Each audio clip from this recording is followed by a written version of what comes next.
তোমার ছাড়া আমি কেমনে থাকবো আব্বা? আব্বা, কার লগে বিয়া দিছো? দিদি না, দাদি না, কার লগে বিয়া দিছো? আব্বা, তোমারে কে দেবে ওষুধ? বলতে গেছে তোমারে কে দেবে? দাদি, দাদি কই? দাদি কই? দাদি!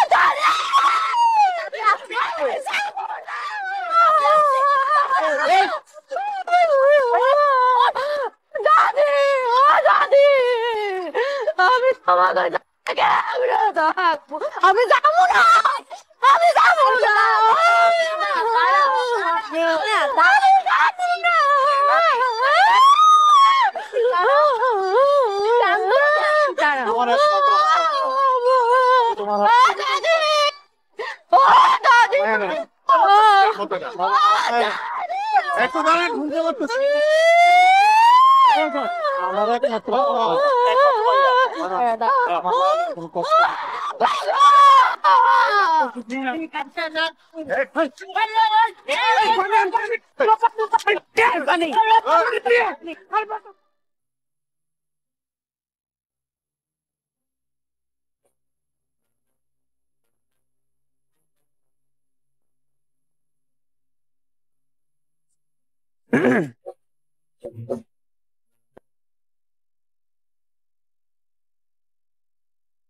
তোমার শরীরের কি অবস্থা এখন?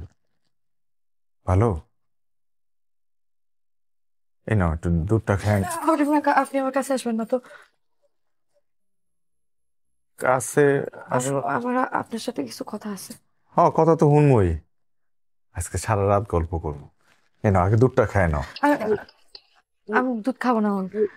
আপনি দুধের গ্লাসটা এনে রাখেন, রেখে একটু দূরে যেয়ে দাঁড়ান। আগে আমার কথা শেষ করে দিই। কও কি কইবা কও। দূরেই আছি।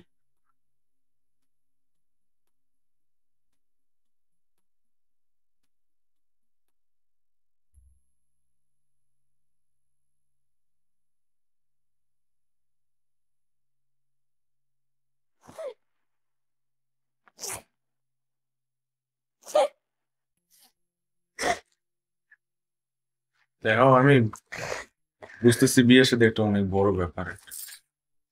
আসলে এক পরিবার সাইডে আরেকটা এতগুলা মানুষের যে আসলে চারটিখানি কথা।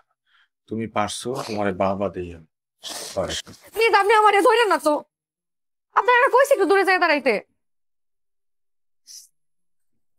আচ্ছা ঠিক আছে, আমি দূরেই আছি। কিসানি কইবা কও, শুনতেছে। আর কি কমু, আর কি কমু? আমার যত স্বপ্ন আশা ভরসা সব আপনি এক নিমিষে শেষ করে দিলেন। আমি আমি কি করলাম? আপনি কি করলেন মানে? নিজের বিয়ার ব্যাপারে বোঝার বয়স হওয়ার পর থেকে আমার খালি একটা স্বপ্নই আসছিল। আমার স্বপ্নের পুরুষ সারে দেখলে আমার হার্টে কম্পন শুরু হইব, যার সাথে আমার শাহরুখ খান আর কাজলের মতন প্রেমের সম্পর্ক হইব। আর আমার আব্বা আমাদের দুজনের সম্পর্কের মাঝে দেয়াল হইয়া দাঁড়াইব। সেই দেয়াল ভাইঙ্গা আমার স্বপ্নের পুরুষ আমার দিলওয়ালে দিলহানিয়া ডিজাইনের মতো সিনাইয়া নিয়ে আসবো। আর আপনি আমার সব স্বপ্ন এক নিমিষে শেষ করে দিলেন। প্লিজ আপনি হাসবেন না তো। আমি কিন্তু সিরিয়াসলি কইতেছি, আপনারা আমার দুই চোখে সহ্য হইতেছে না। মনটা চাইতেছে নিজের গলায় নিজের ছুরি মাইরা এখনই মইরা চাই। তুমি যদি তোমার স্বপ্ন লয়ে এত সিরিয়াস থাকো তাইলে এই বিয়েতে রাজি হইলা কেন? হ্যাঁ, রাজি না হয়ে আর উপায় আছে? আমার আব্বা হার্টের রোগী, যে কোনো সময় যে কোনো মুহূর্তে কিছু একটা হয়ে যেতে পারে। এর মধ্যে এলাকার বদমাইশ পোলাপান গুলা এমন জ্বালান শুরু করছে, আমার আব্বা না ভয় পেয়ে গেছিল। তখন আপনি আমাকে বাড়িতে প্রস্তাব পাঠাইছেন। আমার আব্বা আমারে কইছে আপনি নাকি পোলা ভালো, শিক্ষিত, ভদ্র, কর্মঠ আছেন নাকি। কথা সত্য। এরকম পোলা বলে আমার কোথাও পাওয়া যায় না। এটাও ঠিক। তো আব্বার কথা চিন্তা করা, আসলে আমি কোনো কিছু না চিন্তা করে রাজি হয়ে গেছি বিয়ে করতে। কিছু খবর না। আচ্ছা, আজকে তো আমাকে বাসর রাইত এখন। বাসর ঘর থেকে যদি বাইরের মানুষজন শব্দ শুনেছে বউ কান্তাছে, নতুন বউ কান্তাছে, এটা কেমন লাগবো? কি করবো মানছে? কান্নাটা থামাও, আল্লাহর রাস্তায় কান্নাটা থামাও। আচ্ছা, আমি এখন কি করবো আমার কও, আর কি করার আছে? এখন অনেক কিছু করার আছে। যেমন? দেখেন আমি জানি আপনার সাথে যেহেতু আমার বিয়ে হয়ে গেছে, এখন সারা জীবন আপনারা আমার স্বামী মাইনা থাকতে হইব, কিন্তু আমার একটা শর্ত আছে। আপনারা দেখে যতদিন পর্যন্ত আমার হার্টে কম্পন না হইব, যতদিন পর্যন্ত আমি আপনার প্রেমে না পড়বো, ততদিন পর্যন্ত আপনি আমার কাছে আসতে পারবেন, আমার ছুঁইতেও পারবেন না। এটা কি ধরনের কথা? কি ধরনের কথা মানে? চেনা নাই জানা নাই একটা পুরুষকে আমি হুট করে জড়াই ধরতে পারবো?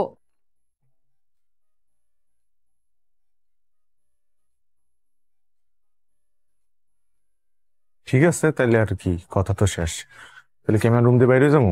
রুম থেকে বাইরে হবেন কেন? আমি খাটে ঘুমাবো আর আপনি নিচে ঘুমান। আচ্ছা, আপনি তো মুরব্বী মানুষ। মুরব্বি? তোমার সাথে বড় হইতে পারি, কিন্তু মুরব্বি না। আচ্ছা যাই হোক, আপনি তো খাটে ঘুমান, আপনি যেহেতু বড় আমি নিচে ঘুমাবো। ঢাকা তো ফর্মালিটিজের দরকার নাই, আমি নিশ্চয়ই হুমো। আমার অ্যাডজাস্ট করার অভ্যাস আছে। যাই তাহলে না, ওই একটু জামা কাপড় বদলি করে আসি। আচ্ছা, আমাকে বদলি করবেন মানে? আশ্চর্য, আমি কি শেরওয়ানি পরে ঘুমাবো নাকি? যাইবেন? আরে ওই দুধটা খাবা না নাকি? কইছি না দুধ খাবো না, আপনি খাইতেন। আচ্ছা।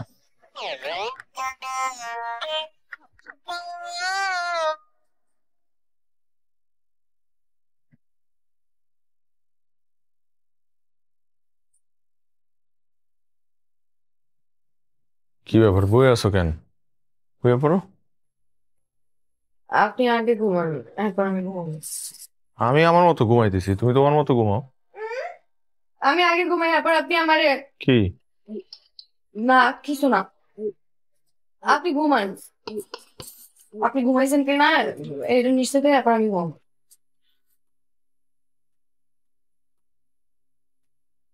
দেখি।